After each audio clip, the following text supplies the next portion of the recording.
Morning, everyone. So this will be our first lesson. We're going to have a look at safety. A lot of this you would have seen in earlier science courses as well. I'm going to be stepping through this typed up package of notes here. You can find this package of notes under the resources column. Hopefully you can just print those off here and you can just scribble over the notes here as we go here. So let's have a look at WHMIS, which is our safety. This section here actually introduces WHMIS 2015. So WHMIS, as you may have learned previously, make sure you know what WHMIS stands for. So WHMIS in this case here stands for Workplace Hazardous Materials Information System. So the workplace here is definitely going to be wherever we're working. So for us here, it's going to be the classroom.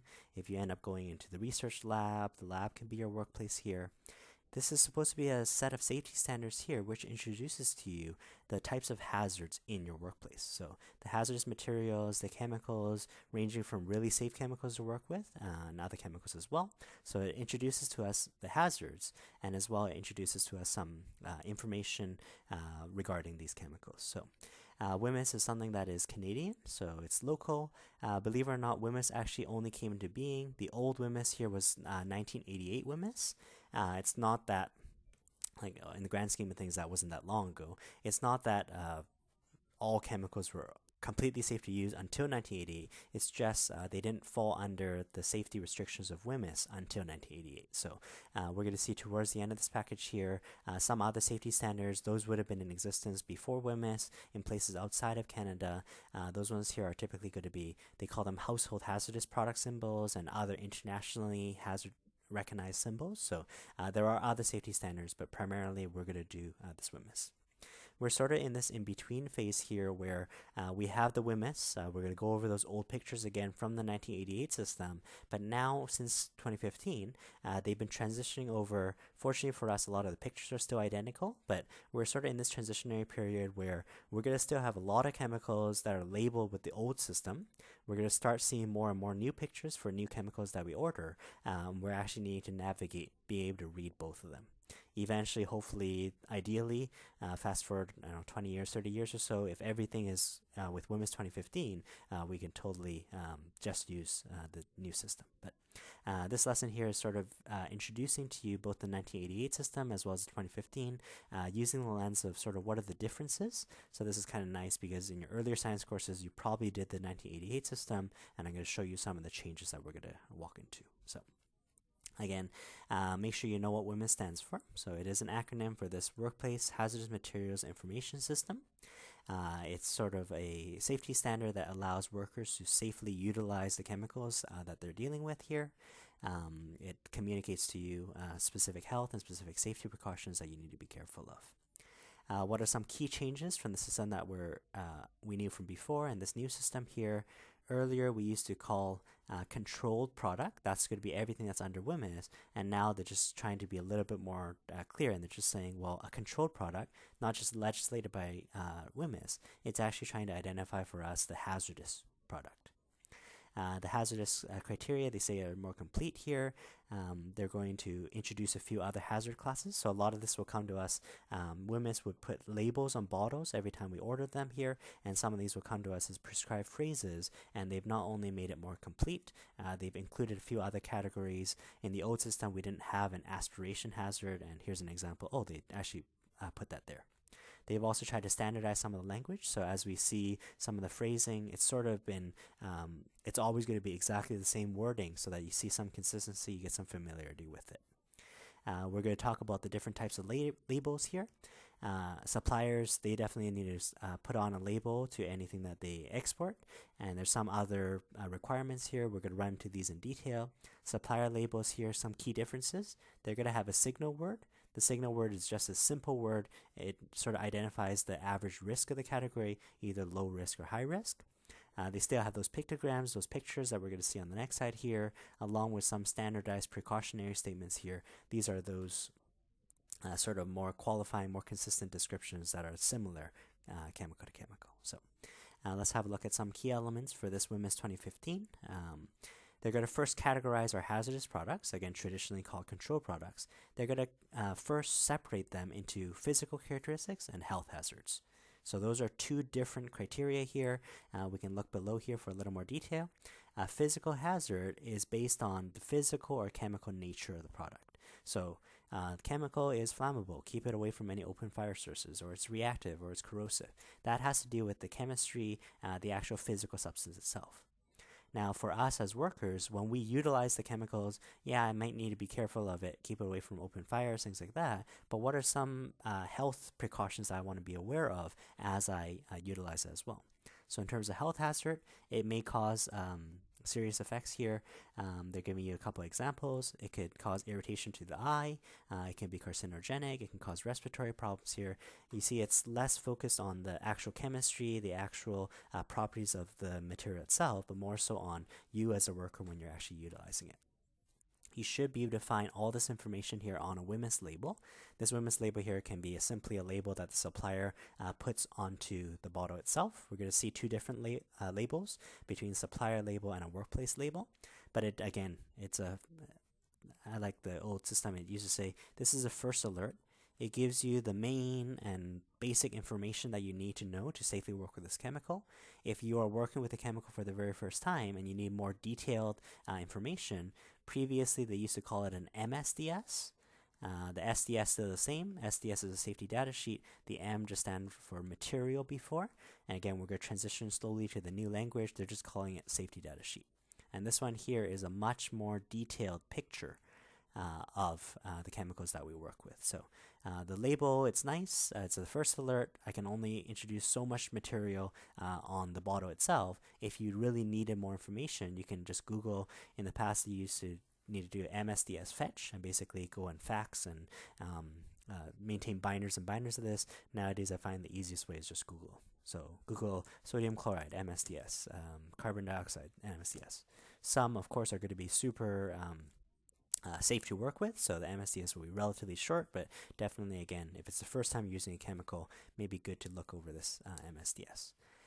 In a couple of days' time, we're going to be doing a quick safety quiz just to make sure you're okay with this safety material that we're introducing. As you go through this package, I know it's a lot of information. I'm going to try to highlight for you some of the most important bits to take note of for studying. So there are WHMIS education and training programs. So even for teachers, our certification expires every 5 years. So every 5 years, we're having to go through recertification as well. They get us to also recognize the picture, recognize some differences between the old system and new system. Definitely some courses to look into. Your workplace doesn't have to just be the classroom or the lab in the school setting. Let's say you go work in the kitchen or you're a chef or whatnot. They might also put you through some sort of safety standardized course, one of which they might be introducing WHMIS. So hopefully useful for you in the future as well. On the back side here, we're going to look at their pictograms. I'm going to be labeling for you the old system. So these are the 1988 pictures, and then showing you the matchup with the 2015 picture. So one difference here is earlier they would use a black circle, and now in the new system they use a red diamond. Ooh, big difference, right? But luckily for us here, the pictures itself, they kept fairly standard. So let's work our way through here. We have a test tube here. I imagine there's a gas, but you notice that it's sealed on the end. So that means it's a test tube that's under a lot of pressure. That this type of risk or this type of material is a material that is a compressed gas. And if you compare the old picture and the new picture, it basically is that very same test tube, although they color it in, not a huge difference. The next two categories here, this fire hazard obviously means flammable. You can say the material, sure, flammable. They like sounding fancy, so they can say it's a combustible material. It's a material that undergoes combustion, and combustion is a burning reaction. So combustions always require oxygen, unless you're actually wanting to burn this here, you want to keep this away from open fires. The third hazard here is also a fire hazard. It's also a sort of flame risk, but it has this O on the bottom. This O here stands for the material as being oxidizing. So it's an oxidizing material. And essentially this O, if the beaker is labeled as this oxidizing agent, oxidation is the root word that we're doing. Oxidation is the reaction that we're looking at. One of the outcomes out of oxidation is, traditionally we thought it released oxygen. So if this one here is labeled as oxidizing here, this one here will very steadily give off oxygen. We're going to do this in more detail later on. Oxygen comes to us as diatomic. because oxygen is the fuel that you need for burning, if I happen to have some other flammable material, it might actually burn with the oxygen itself and catch fire, which is why oxidation is also a flammable risk. Why did they need two different pictures? You notice again, oxidized material, it specifically had to do with the releasing oxygen part. Yes, many oxidized materials will also catch fire themselves, but in this case here, some oxidized materials don't, so that's why we need a different picture for it.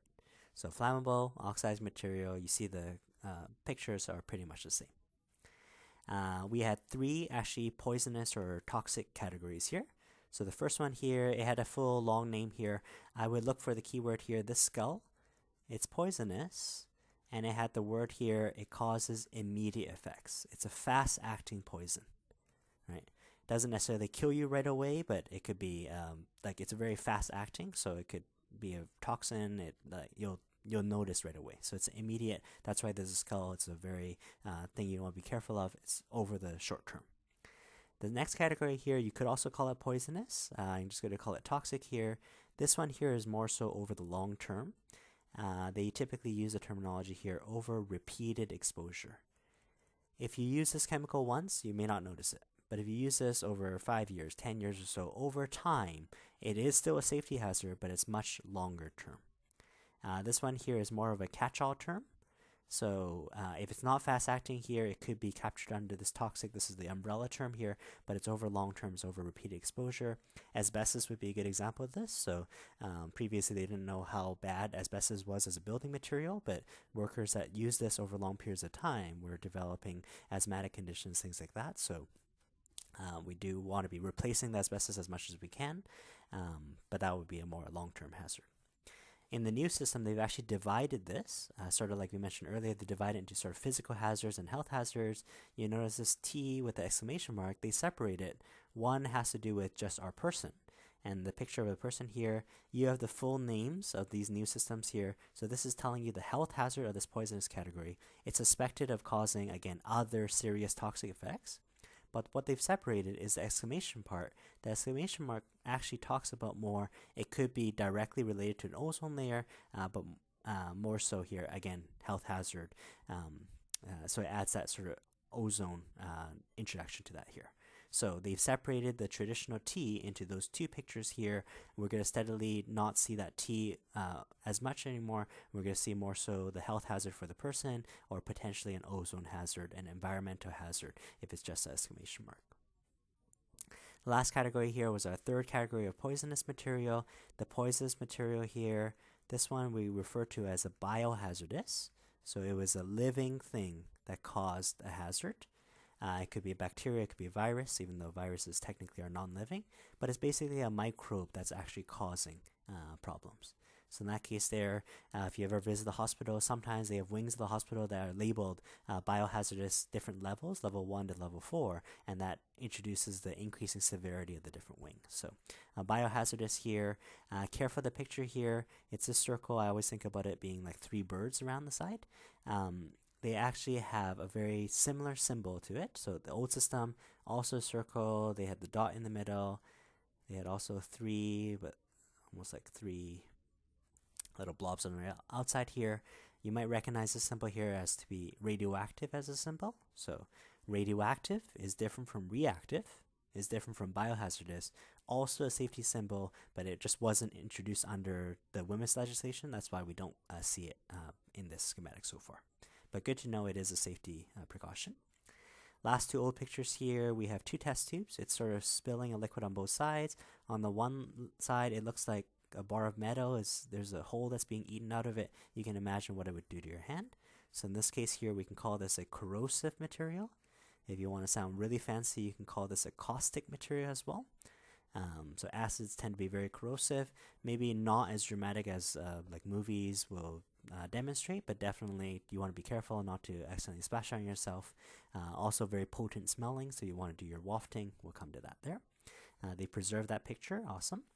And the last one here, the big R with the test tube spewing out liquid here. The R stands for reactive, but because it looks so vigorous and violent, we're going to call this one here dangerously reactive. So really, really dramatic, really, really violent reactions. It doesn't have to be necessarily a very fast reaction, but something you want to be really careful of. In chapter 3, we're going to come back and take a look at when alkalis react with water, they react really quickly and really violently. That would be something that's labeled dangerously reactive. For alkali metals, for safe storage of it, we actually keep it under oil so that even the water from the atmosphere doesn't accidentally trigger it. So those are the old pictures matched up with the new pictures. Hopefully you see the matchup here. Most of them are basically the same. In addition to the T that's being divided, they actually introduce one other symbol here. So this one here actually does emphasize that environmental hazard directly. This chemical here may be damaging to the aquatic environment here. We want to be very careful of disposal in particular. In some sense, the WHMIS 2015, they're trying to be really clear with safety. So for example, they don't even need you to know oxidizing. They just call it now flame over circle. So it may even be easier for you to recognize. The overall importance, again, is for you to just stay safe around these chemicals. So they make a couple keynotes here. We talked about there's a new environmental hazardous group here. We talked about biohazardous here as not being included in the old system, but it now is actually officially part of the system. So that's why they also include it in these pictures here. So we're going to slowly switch from these old pictures to the new pictures. Moving on now, we're going to take a look at different labels. So there's two main types of labels that you need to know. These are the labels that are stuck on the sides of the chemical bottles. Everything should be labeled so you know not only what chemical it is, but it should give you some first alert, some initial information about the chemical. So let's start off talking about a supplier label. Supplier label, because it is a Canadian system, it should be written in both English and French, so it should be bilingual. It needs to have these key features. So definitely it needs to have the name of the chemical. That's what you would expect. Oh, it might have sodium chloride, it may have the chemical name, it may have the common name, table salt, generic name, the trade name, things like that. It should introduce to you the supplier, who the manufacturer is, who the importer is, things like that. But the key features that we're looking out for, say on the quiz in a couple of days, I might say, what are some things that you find on a supplier label? You don't need to list everything, but see if you can pick out some specific things. It should be something more than just, safety information or how to work safely with the chemical. You want to be able to point specifically. It gives you those pictograms. It gives you those pictures that we just talked about earlier. It gives us a signal word. So this is something new in the 2015 system. A signal word is either one of two words. It either says danger or either says warning. A danger is for a high risk category. If it says warning, it's more a moderate or medium risk. So if you remember the household hazardous symbols, this is something we'll get into on the next page here. But that's something that was introduced in a totally different system. WHMIS has sort of adopted that. So you just see the single word, danger is high risk, warning is more medium. It has a hazardous statement. So this is a more prescribed, standardized phrase. A phrase could be extremely flammable gas.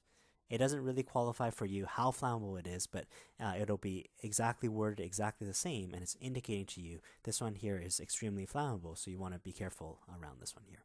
So these hazardous statements, it also gives us precautionary statements. So again, for you as a worker, how can you deal with this safely?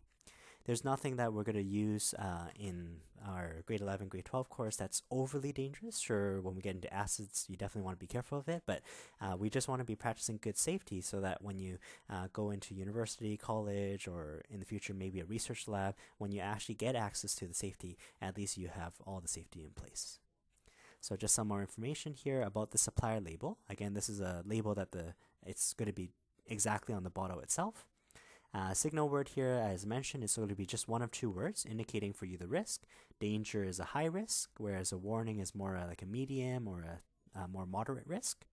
The hazardous statement, these are prescribed. So again, these are totally standardized for you. Same as precautionary statements that are totally standardized here. Again, they're just trying to maintain some consistency when you compare chemical to chemical. You want to know roughly what safety precaution it is. They actually qualify precautionary statements a little bit more. These precautionary statements here can talk about many things. It can talk about sort of preventing you from getting hurt. It can be a response if you accidentally contact this information. What's the first aid information? How do you store this information, dispose this information? I'm just more so interested. These are sort of standard phrases that you might find on the supplier label. So let's take a look at the picture here. Just even looking at these on the broad stroke here, this was the 1988 system. It was trying to give us way too much information. It's also not so easy to read. It also does have the English and French. You notice the supplier label. I know the picture isn't that great, but you notice that it's formatted a little bit nicer. It has that signal word to indicate to you sort of the level of risk. It has those prescribed statements depending on what safety hazard it is, precautionary statements telling you the storage, things like that. So it has some of the same key information, but it's just slightly reworked, and definitely it has the newer pictograms with the red border instead of those black circles from before. Right. This again is a first alert. What we can do here is we don't typically use the stock containers. So when we order the chemicals here, maybe we get a big batch. I don't want to risk sort of contaminating the entire bottle. What I might do is I might end up pouring it, transferring it into tinier bottles. Those tinier bottles here should have, in contrast, a workplace label. A workplace label is even more simple than this first alert supplier label. A workplace label here at least should tell me what chemical it is, should tell me some safe handling here, and as well it should have reference if you need more information, like here's a sample workplace label, compare it. This one on the top here is a supplier label, this one here is a workplace label. It still tells me that it's acetone, right? It still tells me like what to do with it, so this is related to some of those precautionary statements, but even this is a simplified form of the supplier label. This is just for our convenience here. If you need more information, you look at the really super detailed safety data sheet. This one here is the for every single chemical you can think of, they've listed for you many different details for it.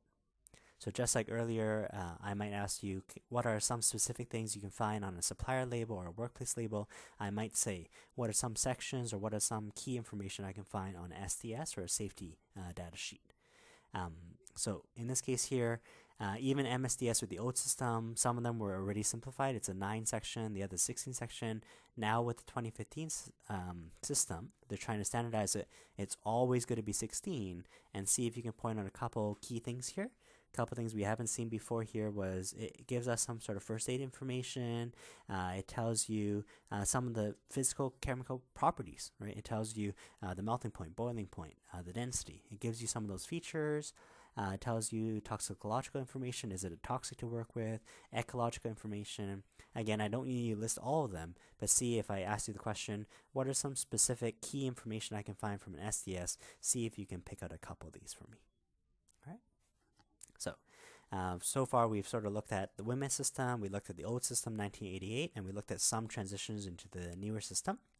Again, I mentioned the chemicals before WHMIS, they may have been legislated under another safety standard here. And in this case here, this is another really common one here. Sometimes they call this the international safety symbols. Right. I know your textbook likes calling it the household product symbols back in your junior science courses. But again, it's trying to introduce to you the safety hazards. I like to introduce this one here because this one here had the whole notion of the different borders and indicating to you the signal word. Now in the new WHMIS 2015, you also have the signal word, so not the end of the world. So in this case here, we have the poisons category. HHPS doesn't qualify between a long-term or repeated exposure hazard. Flammable is something that catches fire. It also has an explosive category. Explosive here has now been added to the WHMIS symbol. So earlier, HHPS should tell you explosive. This is another new picture here. It sort of adopted the HHPS to say if something explodes, carefully, explode is different from burn, combust. It's different from react or radioactive. Okay, so you want to be really careful with your keywords here, but something like a bomb here would be an exploding hazard. So that has been formally adopted into WHMIS, so it's nice to see. Let's go back through these pictures here. The corrosive for the WHMIS, the picture used to be, I mentioned the test tube on both sides. We end up dropping a liquid. It looks like it's eating a hole through the metal. You can imagine what's doing for your hand. In this case here, it's almost like dunking your hand here directly into it. Again, it's telling you it's a corrosive hazard. What I want to introduce to you here from this HHPS system, again, this used to be something specific to HHPS. WHMIS now just adopted it. It has these 3 keywords. So not only is there a picture, these picture here can be put in many different borders. The borders range in this case here, we're looking at the highest risk or the highest intensity, and we steadily get a lower risk. But the picture is still on there for a reason. So even though it's more a moderate or a slight risk, I still want to be careful of it. Highest risk here, I think of it as the number of corners. The word here is danger for the highest risk. 8 corners means really dangerous. Whereas caution here is only a 3-sided one here. They sometimes call this an upside down triangle. I guess we're used to triangles looking like this, so it's almost like one of those yield signs. This diamond shape here, many people do remember, oh, four corners means it's something moderate, it's that warning, that's the key phrase for there, but sometimes they accidentally draw like this, like a square, so make sure it is actually diagonal. Again, another similar problem here, and let me just draw, these are all problems. The problem with the octagon here is sometimes people draw it as a hexagon. Make sure it actually is an 8-sided shape, make sure it does have these two arms here. So careful if I'm asking you, identify the border, tell me the name for which risk it is. Warning is sort of like a medium risk. Caution is more for a slight risk or a low risk. Make sure when you're drawing it, you don't accidentally draw it as any of these pictures here. For this picture that I found here, they actually have this long arm here. I'm not really sure why, but just keep in mind, it is a diamond, four corners, sort of a medium safety. The last little bit here, we're going to look at sort of safety in our classroom, right? The classroom is going to be our workplace. A lot of this is going to be self-explanatory. On your safety test, you're going to be given some multiple choice options. You're going to choose sort of what's the best thing to do in different safety scenarios. Hopefully a lot of it is common sense here, but let's just go through in detail so make sure we're clear. So, inform your teacher if you have any allergies or medical conditions. Make sure you know the whereabouts of a fire alarm. Fire alarms for us is going to be in the hallways, so we don't really have access to that, but definitely the fire extinguisher. Fire extinguisher is used to put out objects that have caught fires, whereas if worst comes to worst, if someone, like their sleeve catches on fire, if it's on a person, you would rather use a fire blanket, so don't use a fire extinguisher on a person. So fire extinguisher, fire blanket, first aid kit, right? I'll try to keep it updated where it has safety, maybe white gauze pads for cleansing, things like that. So you have a first aid kit. We don't actually have a safety shower. If you do go into a more formal chemistry lab here, a safety shower, as the name suggests, it does look like a shower. It has like a little string here with a hook, and basically if needed, right, it's there for you.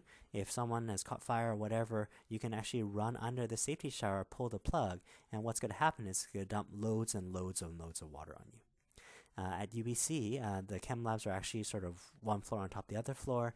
They unfortunately had to use it to sort of put out some fire here, but what ended up happening was it dumped so much water that actually flooded a little bit of the bottom floor. So definitely don't just play around with it or mess around with it, but it's there for you if you need it.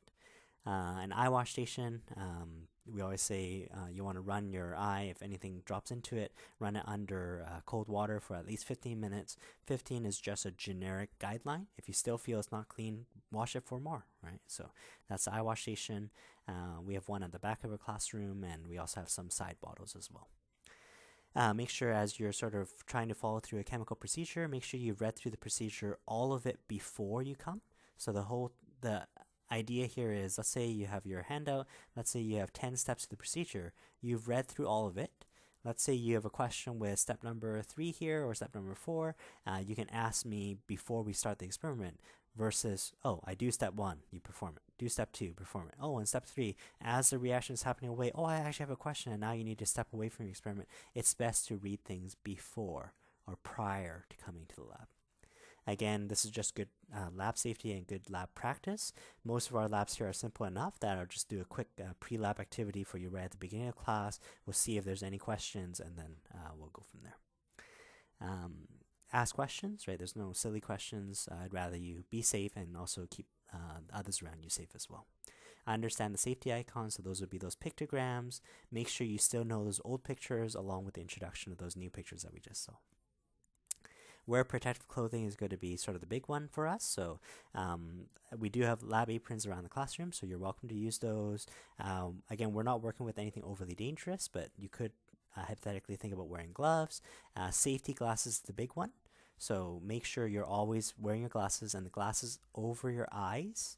So sometimes people wear their goggles. I know sometimes it's a little bit scratchy, it's hard to see through, but sometimes they prop it up over their forehead. That's not protecting your eye. So as long as there's chemicals out, even if you're done and other people aren't done yet, glasses over your eyes. Right? Definitely when you're working with, let's say, Bunsen burners, you want to be tying back any long hair or any necklaces, things like that. Scarves, caps, ties, things like that. Wear closed-toed shoes, so not sandals in the lab here, so in case you spill anything, at least you have some added protection there. Third step here is never eat or drink inside a lab here. For us in the classroom, we know we're a split sort of classroom and a lab setting here. Definitely if it's not a lab day, you're more than welcome to have a snack or two. I just ask that you clean up after yourself and make sure you're not distracting others. But definitely on a lab day, you definitely don't want to be eating and drinking, especially near the lab benches. That's a general safety hazard for you. Keep your work area tidy and clear. Hold your equipment carefully. Make sure you're not holding too much, especially when you're holding glassware here. It's okay to make a couple trips to get all the glassware you need versus trying to pick up too much glassware. Make sure your hands are dry when you're handling electrical equipment. When you're pulling electrical cords, make sure the cords are away from areas where people might trip, and also pulling the plug. So pull plug, not the cord. Right, and that way you can preserve the wiring itself. Understand how to light your lab burners. We're going to call them Bunsen burners. I'll show you when we actually get back into the lab how Bunsen burners work and some safety with it. You want to point any open ends of the container away from you. So let's say I have a Bunsen burner here. You definitely want to be holding it with the test tube clamp here. You don't want to be holding a hot test tube. When you're holding this clamp here, you don't want to heat it so that the spewed material may actually spew back towards you. You'd actually want to tilt this test tube clamp here away so that your test tube here, the opening is pointed away from you, just sort of in a distance, and that way you sort of protect yourself, also away from other people as well. Don't allow a container to boil dry. So this experiment here would be, let's say I have a hot plate. Let's say my experiment was to boil off and evaporate the water here. It's very dangerous when this water level here actually drops to 0. Let's say you forget that the hot plate is on, and now that the heat is just being transferred into the glass itself. Now sure, we try to use glass that's temperature treated to try to minimize the shattering ability, but don't let it boil dry. Don't let it to have no liquid. Either turn off the heat source or add some more liquid so that liquid can actually soak up some of that extra heat. Handle hot objects carefully. We do have hot hands if you need to actually hold heated objects. Cold water on a burn. Inform your teacher for that. Make sure you've understood all the labels and the WHMIS symbols. Never taste any substances. So I had a TA at one point here. He was saying, well, I'm doing a neutralization between hydrochloric acid and sodium hydroxide. I'm supposed to get NaCl and water. Well, NaCl is table salt. That's ingestible. And water's okay to ingest. Even in this case here where you sort of know the chemicals that you're forming, they should be safe. I'd say it's best never to taste anything. Back to my TA here, he unfortunately, he didn't get the proportions right, so he didn't have exactly HCl, exactly NaOH. We're going to do this as limit excess in the first chapter. I think he actually had a little bit too much acid and it ended up being a little bit sour. Right? He was still okay, but again, if you can, just don't eat or drink things out of the chemical lab. Who also knows what was in these beakers from before. We talked about the washing for 15 minutes here. When you're smelling chemicals, we definitely, as you saw in the safety video, you want to be wafting the chemicals towards yourself, especially for acids. I have so many stories from my TAs. He was working with a really strong acid. Strong acids are really potent in smelling. They smell really intense, and he accidentally sort of sniffed it like we would normally sniff it, and it actually burned the inside of his nose a little bit here. He was telling me he couldn't smell for a good day or two. So definitely you do want to be wafting. Nothing we're going to use is going to be overly smelly, but again, practicing that good safety so that when we do use something dangerous, you're ready for it. So rather stand away from it, use your hand and basically waft the fumes towards yourself. If you still can't smell it, slowly bring it closer and closer to your face. Clean up any spills according to your teacher, so just clean it up. Just let people know where there may have been spills. If you have, that'll come afterwards here, disposal materials, most of the materials can just go directly in the garbage. The thing that doesn't go into garbage here is broken glass. So if you accidentally break a test tube or an Erlenmeyer flask or whatever, there is a broken glass container. Don't use your hands in picking up the broken glass. You're going to actually go to the corner, grab the dustpan, sweep up any broken glass, and put it into the designated broken glass container separate from the regular garbage. Some other ones here are just good safety practices here. Never return unused chemicals to the original container. Sometimes we call the original container the stock bottle. And basically the idea here is if I have ordered a chemical here, I have a huge amount of this one here, you pull out a little bit too much, right? You use this and you're like, oh, I have extra. You don't want to be putting this back into the stock container because in case this part here got contaminated out here, you don't want it now to be contaminating your original stock bottle. So unfortunately, in that case there, you would have to just toss this out. That's good lab safety. Now for us trying to be environmentally conscious, I may have some side bottles to actually collect up a whole bunch of waste from different groups, and I can sort of collect it in a different vessel, and again, it sort of protects it from contaminating the overall stock bottle. It's always best, let's say the experiment calls for 10 grams, you can get, 4 grams at first, I need more, I need more, I need more. It's just that if you take too much, either I collect in a side container, but you can't put it back the other way. In terms of acids here, I mentioned acids are very potent. They will be heavily diluted before we work with them here. As we dilute acids here, there's two acronyms here, either A and W, acid into water, or AAA, always add acid. And the notion here is my stock acid was really, really concentrated, really, really dangerous to work with. I would rather you have a big vat of water, and then you're going to drop in small amounts of acid, so small amounts of acid. Because what's going to happen here is the acid definitely is going to be diluted. It's going to be sort of swimming around a pool of water. Acids, when they get diluted, they tend to get really, really hot. If you already have a big pool of water around it, there's a lot of water to soak up that temperature. Let's think about it in contrast here. Maybe your recipe is the same. Maybe it's going to be the same acid-water combination, but if I slowly drop in little amounts of water, the acid all tries to compete for it, all tries to heat up at the same time. I don't have that much water to actually soak it up, and this is at risk of sort of splashing and spattering on you. So remember, always acid into water versus water into acid. Now your experiment might be something like, I need 10 mils water and I need 90 mils acid. What I would still do is I would start off, let's weigh out, or let's measure out with our grad cylinder 10 mils of water, and then I would still steadily add acid slowly enough, and I would add up the difference of 90 until my final flask is, let's say, 100. More on that when we get into chapter 1. One last one that's going to come up on your notes here. I've never seen this anywhere else, but they say when you pick up a container, try to pick it up from the supplier label on the label side. So the thought there is, if I have a bottle and I have a label, let's say the label is just on this side of the bottle, they're saying if everyone grabs the label on this side, then anytime you have spills, if you pour out any chemical, the spillage would just be on the other side, and that way the next person that uses it would still be safe because they're touching it from the label side. The reason why I've never heard of this before, unfortunately for us, is most of our labels wrap all the way around, so we won't even have the advantage of this here. Right? So hopefully that's a nice overview of safety for you. Hopefully it's just rehashing a lot of what you known earlier. Things that you want to make note of are the new pictures. Some things I can find on a supplier label. Some things I can find on an SDS, that standardized system, along with some of this classroom safety for our safety quiz. If you have any questions, just let me know, and we'll go from there. Thanks, guys. Take care.